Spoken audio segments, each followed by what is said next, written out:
Eh bien, nous voilà pour l'exercice de la fausse inspiration.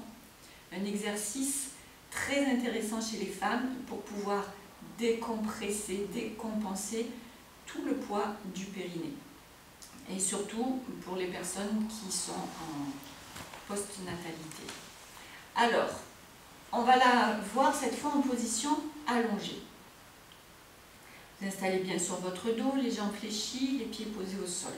Et on va se mettre à respirer normalement. Donc votre ventre va plutôt gonfler et dégonfler. On est dans quelque chose de naturel. La fausse inspiration, c'est qu'à un moment donné, on va faire croire à notre corps que l'on inspire, mais bien sûr, l'air ne va pas rentrer. Donc pour ça, on va se boucher le nez. On va inspirer normalement, puis souffler, relâcher les muscles. Et avant d'inspirer, on bouge son nez et on inspire, enfin on va aspirer son ventre.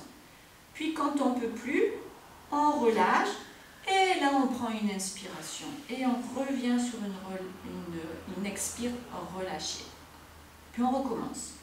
J'inspire normalement, je souffle, rétention, les poumons sont vides, je les laisse vides, je bloque mon nez, je fais semblant d'inspirer mais j'aspire beaucoup mon ventre et quand je ne peux plus, qu'il me manque de l'air, je reprends de l'air.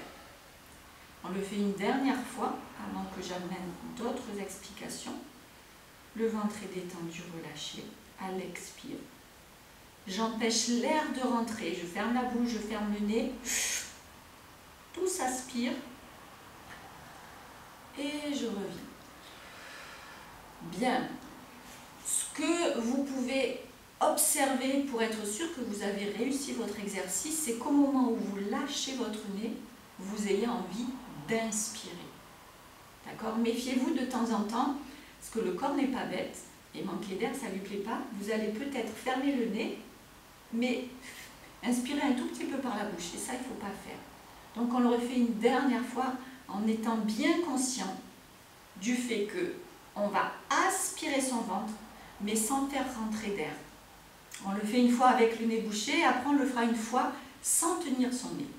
Donc j'inspire normalement, je souffle, je bloque et j'aspire mon ventre, j'aspire, j'aspire, j'aspire, j'aspire tant que je peux. Quand je ne peux plus, je lâche, j'inspire. Impeccable. Entre chaque exercice, vous refaites un cycle respiratoire normal. Allez, on en refait un et cette fois, on va essayer de ne pas pincer son nez. Ça souffle, rétention, je reste et je fais semblant d'inspirer. Et quand je ne peux plus, je reprends de l'air. Voilà, vous pouvez vous entraîner à faire cette respiration-là avec un conseil bien important, ne le faites jamais après avoir mangé. Laissez le temps de la digestion. Cet exercice est favorable, il va déjà masser toutes les viscères, réactiver aussi votre circulation sanguine, permettre à la taille de s'affiner et au périnée d'être, on va dire, décompressé. Voilà, donc je vous laisse faire cet exercice à votre rythme. Vous pouvez le faire plusieurs fois par jour. 1-2 minutes suffisent, 5, 6, 10 fausses inspirations et puis vous pouvez vous arrêter. Voilà.